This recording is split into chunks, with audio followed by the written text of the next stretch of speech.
सीख कबाब बनाने एक नए अंदाज से। तो ये 2 टीस्पून मैंने ना ये तंदूरी मसाला ले लिया और ये 3 टेबलस्पून 3 बड़े चम्मच जो है ना दही के हैं और ये आधा किलो कीमे में मैंने मिक्स करना है। बहुत अच्छी तरह, जैसे आटा नहीं गूंथते इस तरह इसको मिक्स करना है और एक दो दफ़ा फिर ठहर के ना थोड़ा सा 10 मिनट बाद फिर इसको दोबारा इस तरह ऊपर नीचे बगैर किसी मसाले के ना इसको गूंदना है ताकि ये बहुत अच्छी तरह रच जाए।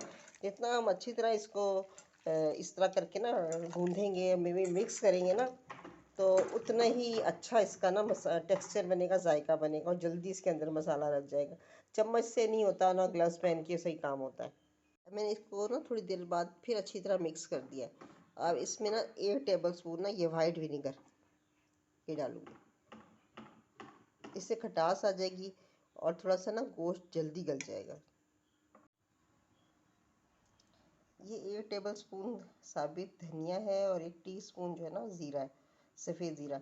अब इसको सूखा भून के ना कढ़ाई में, तो उसके बाद इसको दरदरा पीसना है मोटा और फिर इसमें शामिल करना है। बल्कि धनिए के तो बस समझे 1 के 2 टुकड़े करने हैं, ज़ीरा ज़रा सा आधा कूट लें और ब्राउन नहीं करना, सिर्फ हल्का सा सेकना है।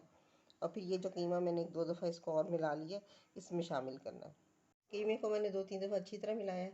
अब इसमें ये भुना कुटा ज़ीरा, ये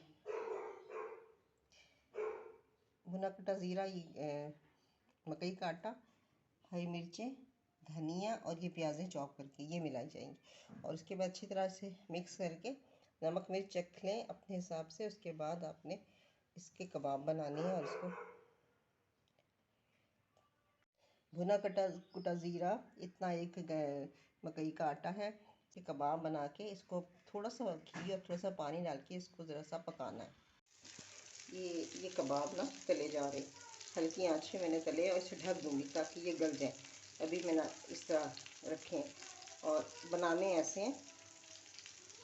तो ये देखिए चमचे में लेके इस तरह बनाना, सीख का तासर रहता है ताकि अंदर से गल जाए। इस तरह करके ना इस तरह बनेगा। ये एक तरफ से सुर्ख हो गए। अब इसको ढक देते हैं, अब दूसरी तरफ से भी पक जाएंगे। सीख कबाब तैयार है।